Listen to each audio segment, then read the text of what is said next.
Caroline Cranshaw. Hey. Good morning. I love this. You start this off. We're talking about public speaking today and the fear that people have. And people, according to you, fear public speaking more than death. Yeah, when people are polled, that's what they say. They would rather die than get up in front of a group. And for you, this was a fear that you had, and it came from a wee experience with the old marijuana. The devil's lettuce. Yes, I Who calls it the devil's lettuce other than anti-drug campaigners? My grandmother used to call it that. Yeah, You better not be imbibing in the devil's lettuce, Caroline. She went straight to the buds. Yeah. Yeah, you don't bother with those leaves. Anyway. Yeah. Okay, so the scene, let me set the scene. I grew up in Northern California, in San Francisco, and Marin County, very well known for their weed. Anyways, I took a course in university, thought Easy A, called Drugs and Society, and you could get extra credit if you did a speech. So I just decided to do a speech, and I was very confident with public speaking. I was on the debate team, I got sent to a school for juvenile delinquents, started a new debate team, so much so that no one would debate me because I was pretty confident. So then I go to university, I do this class. I'm going to do a speech on why marijuana should be legalized because it wasn't legal in California at that point. And I was standing outside. Someone's like, "Oh, are you doing a speech?" And he's got a joint in his hand. And I said, "Yeah, I'm doing it on why weed should be legalized." And he was like, "Oh, it'd be awesome if you did it while you're high." And I was like, "Yeah, that's such a good idea."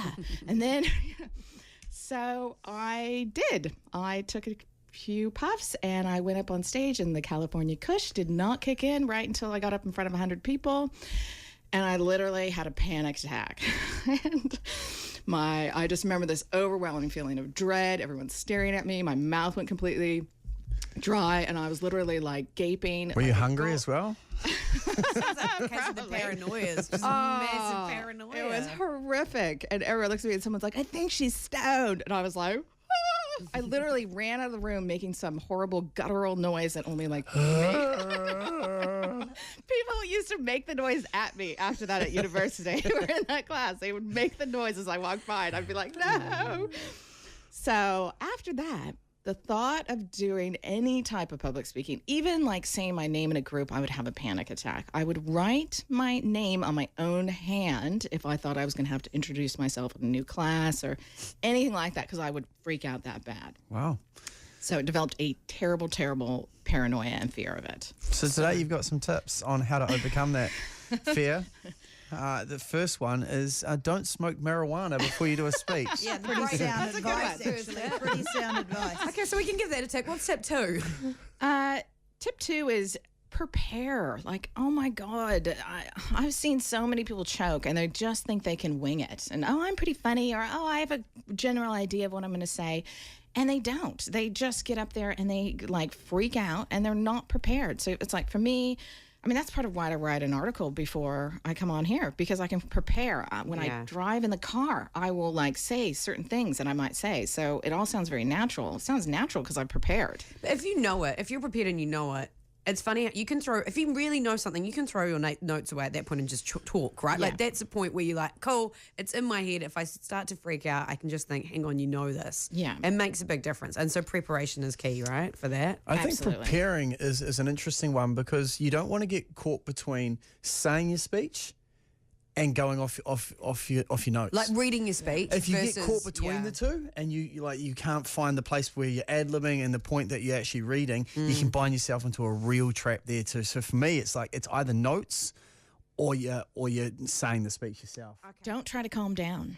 So, interesting. Yeah, this is kind of, most people, this is what they try to do. Is they try to calm down. They're all nervous. They're freaking out. But they did this really interesting study at Harvard where this woman wanted to kind of figure out what worked to help people calm down. And so she took a group of people. She said, "You're going to have to do a speech on why you would be a good colleague for 2 or 3 minutes. We're going to video you, and then you're going to be rated on your effectiveness by a group of peers, or, how good your speech was." She said, 50% of you are going to have to say, we'll say as a technique, "I am calm." And the other 50% are going to say, "I'm excited." And then she asked them all which technique she thought would be better. Over 90% of people thought that the saying, "I am calm," would be a better technique. But when they rated the speeches, the people that said I'm excited were rated way higher than the people that said that I'm calm. And the people that said I'm calm were rated as like lacking persuasiveness. They didn't come off as confident. And so they find that to be calm when you give a speech makes you boring, basically.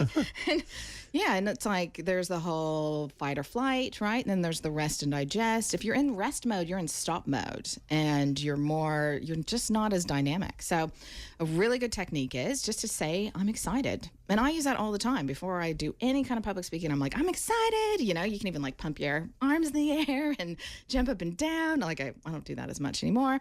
But yeah, I've got some strange looks at like TV bathrooms and stuff because I'm like, yes, people are like, okay. Because you can let it get on top of you, can't you? And like it can be a fear response, or you can just be like, oh yeah, let's go with this. Because you're going to be feeling something. You might as well embrace it. Yeah. Exactly. And it's that adrenaline, and you just want to make some more endorphins, and then it's like you can really channel that into like more charismatic talking. Because I mean, pretty much everyone, for you guys, if you get up in front of a group of people, do you still get a bit of nerves or electricity? Yep. Or, No. Yeah.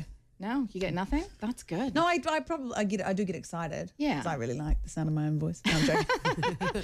Okay, so we've got prepare. We've got say don't calm down. Don't calm down. Don't tell yourself to calm down. What's the tail technique? Okay, the tail technique. This one I learned in a class for public speaking because, again, I was terrified and it took me years and years to get over it.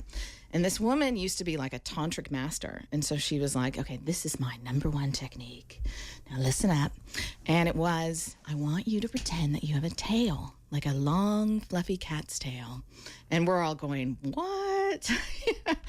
And so she's like, just imagine this tail growing out of your spine and it's swishing on the floor. And so from a tantric perspective, it grounds your energy and it gets you out of your head and into your body. But it really does change your energy. Like if you imagine having a tail right now, you get a bit of a smirk and you, Yeah. yeah, and you're kind of like, meow. Yeah, like not that you should. How long should it be? It has to touch the ground. It should be touching the ground, swishing around. And it's you should swishing see around. them. They all It's got their swishing eyes around. closed. They're all pretending And they it's have swishing. the tails. And they're swishing. And it changes your energy into kind of like a playful energy. And yeah, and it's funny, I find whenever I do this, like everyone starts smiling back at me. You're a fruitcake. But we love it. They Okay. subconsciously pick up on my tail. And finally, just to wrap See this up. Sam just to swagger see- out of his next event Yeah. with his tail. Oh, right. Can Wow. this get any weirder?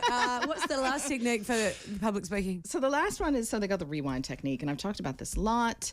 Very good for any kind of phobia, and you want to scramble those memories of when it hasn't gone well. Because most people with a terrifying fear have had something kind of embarrassing happen, or they've stood in front of a class and people laughed at them and they choked.